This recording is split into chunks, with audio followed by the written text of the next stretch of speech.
Here is the picture we have leaned on all series. A quantum state drawn as a row of amplitude bars. One bar for each basis state, its height the magnitude, and the little arrow on top its phase. The quantum Fourier transform, which everyone just calls the QFT, is one specific way to rearrange those bars. It is a change of basis. It carries a state written in the position basis, where each bar stands for a location, over into the frequency basis, where each bar stands for a rate of oscillation. Same state, same information, told in a different language. Because it only relabels, it is reversible. No information is lost, and running it backward is a perfectly good operation too. And it is the very same discrete Fourier transform you may know from signal processing, applied to amplitudes instead of samples. So if it is really just a relabeling, what does it actually do to the bars? Watch the simplest case. Start with all the amplitude piled onto a single bar, a state perfectly localized at one position. Run the QFT, and it refuses to stay a spike. It flattens completely, every frequency bar rising to the same small height. Perfectly localized in position has become perfectly spread across frequency. That is Fourier duality. The same fact that says a sharp click in time carries every pitch at once. And it cuts both ways, which is why the QFT is subtle rather than magic.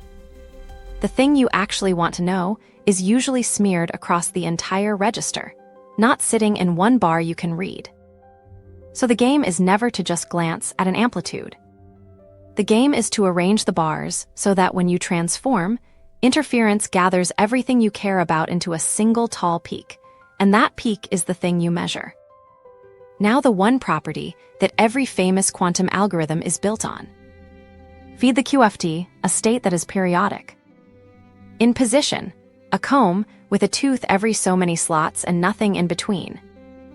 In this one, the teeth repeat every second slot.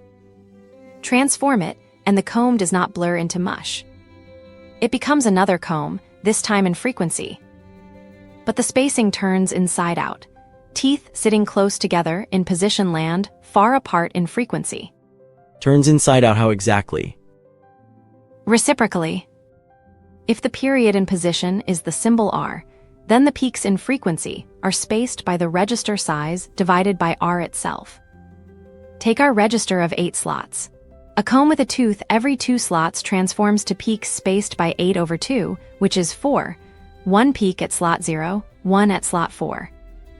A tight comb, a small period, gives peaks flung wide apart. A loose comb gives peaks packed close together.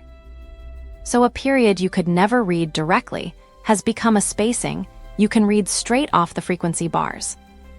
Read the spacing, recover the period. Hold onto that sentence, because it is the entire engine of Shor's algorithm. Shor prepares a state whose hidden period is the secret he is after, the order of a number, then runs the QFT and reads a multiple of that spacing right off the register. Notice what happened to the difficulty. Finding a period buried in an exponentially long register sounds hopeless, but converting a period into a peak is one cheap transform. Periodicity goes in, peaks come out.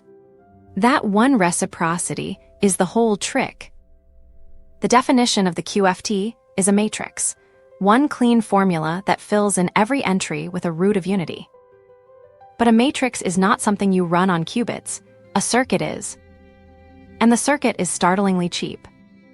Each qubit gets a Hadamard, then a ladder of controlled phase rotations reaching up from the qubits below it, and at the very end the whole register is reversed by a layer of swaps. A ladder of rotations on every qubit sounds like it could pile up into a lot of gates. Fewer than you would fear. The rotations shrink exponentially as the qubits get further apart, so a real machine can just skip the tiniest ones and lose almost nothing. Count them all, and the whole transform costs only about the number of qubits squared. Compare that to the classical fast Fourier transform, which needs the register size times its own logarithm. With 10 qubits, the register already holds 1,000 amplitudes. With 30 qubits, over a billion, and yet the quantum circuit sweeps through them in a number of steps that grows only as the square of the qubit count. exponentially fewer operations. But there is a catch, and it is the catch behind every quantum algorithm. You cannot read all of those output amplitudes back out. You measure once, and you get a single sample drawn from the frequency distribution. Then the state is gone. So the whole art is arranging for that one sample to be the number you needed, which is exactly what the periodicity into peaks trick buys you. Pile the probability onto the answer before you ever look. One practical warning from the from scratch trenches. That final reversal is not decoration. The natural circuit hands you the output qubits in reversed bit order, and forgetting the swap layer is the single most common bug in a homemade QFT. Which is why the code checks the circuit against the matrix, exactly at every size. Now the payoff, the moment the QFT stops being a curiosity and turns into a measurement instrument. It is called phase estimation. Here is the setup. You are handed some operation and one of its special states, a state the operation leaves pointing the same way but multiplied by a phase. Call that phase the symbol phi. Your whole task is to find phi. That sounds narrow, but it is the workhorse question of the field. The period Shor's algorithm hunts is an eigenphase. A molecule's energy in quantum chemistry is an eigenphase. Answer this one question well, and the capstone algorithms become mostly assembly.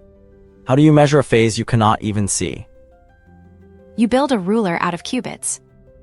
A counting register of several qubits starts as a uniform row of bars. A blank ruler and a second register quietly holds the special state and is never measured. Now you let the operation act, controlled by each ruler qubit, so it kicks its phase back onto the ruler.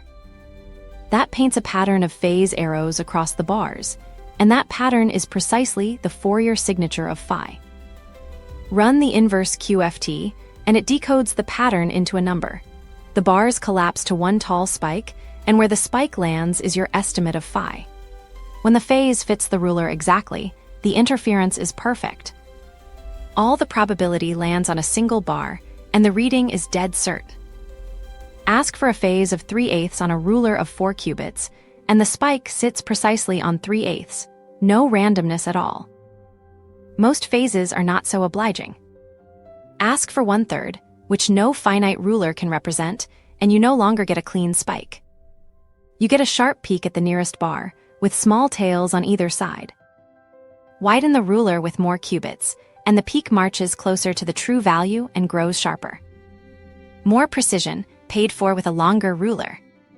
Step back and take in what we have built.